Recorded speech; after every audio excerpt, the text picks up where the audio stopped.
नमस्कार, आप देख रहे हैं लोक समझते न्यूज। आपके साथ मैं हूं अजय स्वामी। न्यूज बुलेटिन में चर्चा करेंगे बीकानेर संभाग से जुड़ी दिन भर की महत्वपूर्ण खबरों की अपडेट के लिए जुड़े रहे लोक समझते न्यूज चैनल के साथ।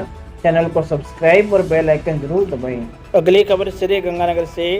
श्री गंगानगर जिले के रायसीनगर तहसील के ग्राम पंचायत 6 JKM में महंगाई राहत कैंप के दौरान आशा सहयोगिनी के साथ दुर्व्यवहार और मानसिक रूप से प्रताड़ित करने का तथा आशा सहयोगिनी की ओर से आत्महत्या करने की धमकी देने का मामला सामने आया है।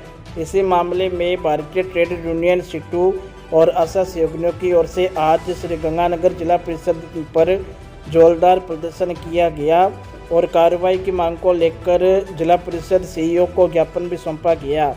ज्ञापन में बताया कि रायसीनगर पंचायत समिति के उप प्रधान, उनके पति, सरपंच और सरपंच प्रतिनिधि की ओर से आशा सहयोगिनियों के साथ गुलामों जैसा व्यवहार किया जाता है और इन्होंने उक्त जनप्रतिनिधियों के खिलाफ कार्रवाई करने की मांग की है। बताया जा रहा है कि आशा सहयोगिनी रेखा चौहान केवल खाना खाने जा रही थी और इसी बात को लेकर विवाद हो गया। इसलिए कि राहत कैंप सरकारी योजना है और महंगाई राहत कैंप है, उसके अंदर जितनी भी आशा सहयोगिनी हमारी लगी हुई है और उस राहत कैंप में राहत देने की बजाय उन आशा सहयोगिनियों को रायसीनगर पंचायत समिति के ऊपर जो राहत कैंप लगा है उसमें आशा सहयोगिनियों को महज इसलिए प्रताड़ित किया गया कि उन्होंने 15-20 मिनट खाने के ले लिए और खाना खाने चली गई। तो सरपंच पति, सरपंच, उप प्रधान पति और वहाँ के तहसीलदार और जो भी अधिकारी वहाँ पर मौजूद थे राहत कैंप में, उन्होंने उस बच्ची के साथ, रेखा चौहान आशा सहयोगिन यूनियन की हमारी नेतृत्वकारी बहन है, और उस बच्ची के साथ पूरे सरेआम सबके सामने भयंकर बेइज्जती की उसकी और उसको बाकायदा ये कहा कि इसके खिलाफ मुकदमा दर्ज किया जाना चाहिए। अब आप बताइए, खाना खाना गुनाह हो गया इस सरकार के प्रशासन में। यहाँ पर भी यही हाल है। नगर परिषद में शरेगा का काम करने वाली महिलाओं को खाने की छुट्टी नहीं दी जा रही। जो महिलाएं थोड़ा सा भी विरोध करती है उनको निकाल दिया जाता है। रेखा चौहान ने अपने इस तनाव को, इस पीड़ा को और इस जलील हरकत इनके द्वारा जो की गई है, वो जलालत को वो झेल नहीं पाई और उसने सोशल मीडिया पे जो आत्महत्या जैसा कायराना कदम का वायरल किया, हमने उसे समझाया तो उसने रो रो कर सारी बात बताई कि किस तरह से सरेआम पब्लिक के बीच में, जिस गांव में वो बच्ची काम करती है, सरकारी योजनाओं को घर घर ले जाती है आशा सहयोगिनियां, उनके साथ इतना बदतमीजी पूर्ण व्यवहार और उन जनप्रतिनिधियों का जो जनता की वोट से और आशा सहयोगिनियों की मेहनत से जीतती है, हम कतई बर्दाश्त नहीं करेंगे।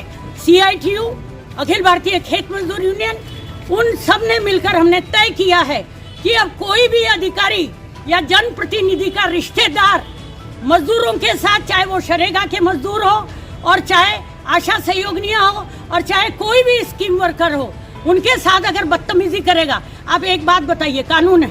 अगली खबर श्री गंगानगर से। श्री गंगानगर में भारतीय जनता युवा मोर्चा ने राजस्थान में पेपर लीक के दोषियों और कांग्रेस सरकार के खिलाफ जिला कलेक्ट्रेट पर प्रदर्शन करते हुए मुख्यमंत्री अशोक गहलोत का पुतला फूंका है। इस मौके पर बेरोजगार युवाओं ने ऑटो रिक्शा चलाकर अपना रोष प्रकट किया तथा ADM के माध्यम से मुख्यमंत्री के नाम ज्ञापन भी सौंपा। इस अवसर पर भाजपा के उपाध्यक्ष राजीव शर्मा, मंडल अध्यक्ष राहुल शर्मा, मंडल अध्यक्ष महेश जोशी, कुशल जैन, भवानी शंकर सहित अन्य कार्यकर्ता एवं युवागण उपस्थित रहे। अगली खबर बीकानेर से। बीकानेर की श्री कोलायत तहसील समेत जिले भर की सड़कों की गुणवत्ता को लेकर पूर्व मंत्री देवी सिंह भाटी ने समर्थकों के साथ सार्वजनिक निर्माण विभाग का घेराव किया और 3 दिन में कार्रवाई करने का अल्टीमेटम भी दे दिया। उन्होंने लगभग 20 मिनट तक विभाग के additional chief engineer Durga Prasad Soni का घेराव किया। प्रदर्शन के दौरान भारी संख्या में कार्यकर्ताओं का जमावड़ा लगा रहा और सड़कों की स्थिति की जांच करवाने की मांग की गई। उन्होंने कहा कि जितनी भी नई सड़कें बनी है वह बनने के साथ ही टूट गई है। भाटी ने सभी ठेकेदारों को नोटिस देने को कहा और जवाब का मिलान उनके काम से करवाए जाने की बात कही। सूची मंगाओ और उसके बाद में 3 महीने का समय दो कि ये फैसला हो जाए। जो विवादित है, जो सब ड्यूटीज है, वो उसका बाद में हम देखेंगे। लेकिन ये इच्छा शक्ति नहीं है, पैसे की बर्बादी हो रही है। और अब तो मुझे कल विश्वास ही उठ गया इस सरकार से, जो सरकार के मुखिया हैं हमारे अशोक गहलोत के, वहाँ उनका बयान आया है कि किसी के अगर हेलमेट नहीं लगा हो तो उसका चालान नहीं किया जाए, तो नियम हटा दो। आपको उसकी जान की परवाह नहीं है, वो जवान मरेगा उसकी परवाह नहीं है, पर वोट कैसे मिले? इन बातों से वोट नहीं मिला करते। सख्ती दिखाओ, क्यों लोगों को मारने पर तुले हो? तो ये सारा हमने कहा है और अभी लिखित में हमें आश्वासन मिलेगा, तो उसके बाद में हम देखेंगे क्या लाएगा। सोनी जी, इन्होंने हमें दिया है कि आज दिनांक 9/6/23 को देवी सिंह भट्ट द्वारा सार्वजनिक निर्माण विभाग घेराव में सार्वजनिक निर्माण विभाग द्वारा की जाने वाली कार्रवाई बाबत उपरोक्त विषय अंतर्गत निवेदन का आज 9/6/23 को देवी सिंह भाटी द्वारा घेराव में सार्वजनिक निर्माण विभाग द्वारा निम्नलिखित समयबद्ध कार्यवाही की जाएगी। दिए गए मांग पत्र में वर्णित सभी सड़कों का श्री गुलाब सिंह सेवानिवृत्त अधिशासी अभियंता सार्वजनिक निर्माण विभाग द्वारा 15 दिवस में जांच करवाने की स्वीकृति हेतु प्रस्ताव आज ही मुख्यालय प्रेषित किए जाएंगे। और नवनिर्मित सड़कों के किनारे ओवरबर्डन को हटाने की कार्रवाई मानसून से पूर्व करवाई जाएगी, ताकि सड़कों पर बरसात का पानी इकट्ठा न हो। ग्रामीण क्षेत्रों में चल रही सड़कों को सूचना पट हिंदी भाषा में लिखवाकर लगाए जाएंगे।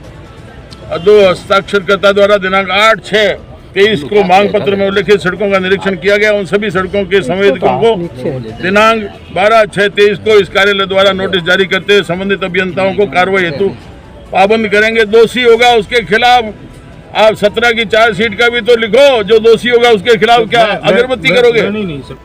अगली खबर बीकानेर से। बीकानेर में Rajasthan Medicare relief society ppm चिकित्सालय की बैठक सरदार पटेल मेडिकल कॉलेज के सभागार में आज हुई। बैठक में संभागीय आयुक्त डॉक्टर नीरज कुमार पवन ने कहा कि पीपीएम अस्पताल में चिकित्सकीय और मरीजों की सुविधाओं को बढ़ाने के लिए अस्पताल प्रशासन टीम वर्क से काम करे। अस्पताल प्रशासन के साथ जिला प्रशासन का पूरा सहयोग रहेगा। जिला कलेक्टर भगवती प्रसाद कलाल ने कहा कि संभाग के सबसे बड़े अस्पताल में मरीजों को और गुणवत्तापूर्वक इलाज मिले, इसके लिए प्रयास किए जाएंगे। आज आरएमआरएस की बैठक रखी गई, जो नियमित बैठक होती है, उसमें विभिन्न मुद्दों पर चर्चा हुई है। अच्छी बात ये आई है कि जो जांचों को मोबाइल पर सीधे भेजने का जो पोर्टल था वो चालू हो चुका है। अब अपना मोबाइल नंबर डाल के सीधे ही जांच होने के बाद सीधे आपके मोबाइल पे वो जांच ट्रांसफर हो जाएगी। आपको जांच की रिपोर्ट लेने नहीं जाना पड़ेगा, आपके मोबाइल पे जांच आ जाएगी। और बहुत सारी चीज़ों पर विभिन्न बिंदुओं पर चर्चा हुई है। आरएमआरएस की आय बढ़ाने के लिए कुछ शॉप्स को क्रिएट करने की बात आई है और किस प्रकार आरएमआरएस को अपन और सुदृढ़ कर सकते हैं। और हॉस्पिटल में राज्य सरकार की मंशा के अनुसार चिरंजीवी योजना का, निरोगी राजस्थान का सबका लाभ अच्छे से मिलता रहे और इसमें हॉस्पिटल की सेवाओं को और अच्छे से कैसे बढ़ा सकते हैं, उसके लिए आज चर्चा हुई, काफ़ी सारे निर्णय लिए गए। चलिए, रोड पूरी खराब पड़ी है, इसके लिए कलेक्टर साहब ने उसके लिए 5 करोड़ रुपए सैंक्शन किए हैं। पीडब्ल्यूडी जल्दी ही उसका काम चालू करने वाली है और पूरे हॉस्पिटल की सारी रोडों का कायाकल्प होने वाला है, उस पर ही कारपेटिंग हो जाएगी। अगली खबर हनुमानगढ़ से। रातारात नियमों की अवहेलना करने से होने वाले सड़क हादसों में कमी लाने के लिए रातारात विभाग की ओर से जागरूकता अभियान चलाया जा रहा है।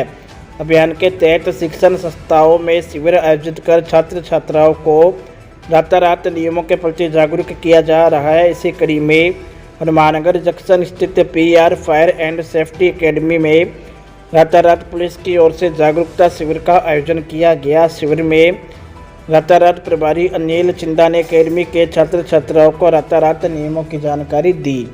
जी, आज पीआर फायर सेफ्टी एकेडमी में ट्रैफिक पुलिस इंचार्ज महोदय श्रीमान अनिल चिंदा जी द्वारा के सहयोग से ट्रैफिक पुलिस से संबंधित कुछ रूल एंड रेगुलेशन, कुछ ध्यान रखने वाली चीज़ें जो बहुत ही आवश्यक होती है और अपने ट्रैफिक की संबंधित कोई एक शपथ भी दिलवाएंगे। ये प्रोग्राम रखा गया है। इसका हमारा उद्देश्य है कि जो अभी स्टूडेंट्स जो होते हैं उनकी एज का वो एक एज ग्रुप होता है कि इसी एज में ज़्यादा नियमों का उल्लंघन किया जाता है इनके द्वारा। तो हमारा प्रयास है कि ट्रैफिक पुलिस से मिलकर हमारा प्रयास है कि भाई कम से कम एक्सीडेंट्स हो, इसके लिए बच्चों को अवेयर किया जाए, उनको अच्छे से समझाया जाए, बताया जाए। इसी की कड़ी में ये प्रोग्राम रखा गया। इस सेंटर में क्या होता है? ये फायर एंड सेफ्टी का सेंटर सिर्फ फायर एंड सेफ्टी कोर्स से करवाते हैं अपनी fire and safety diploma certificate BSc fire safety hazards management.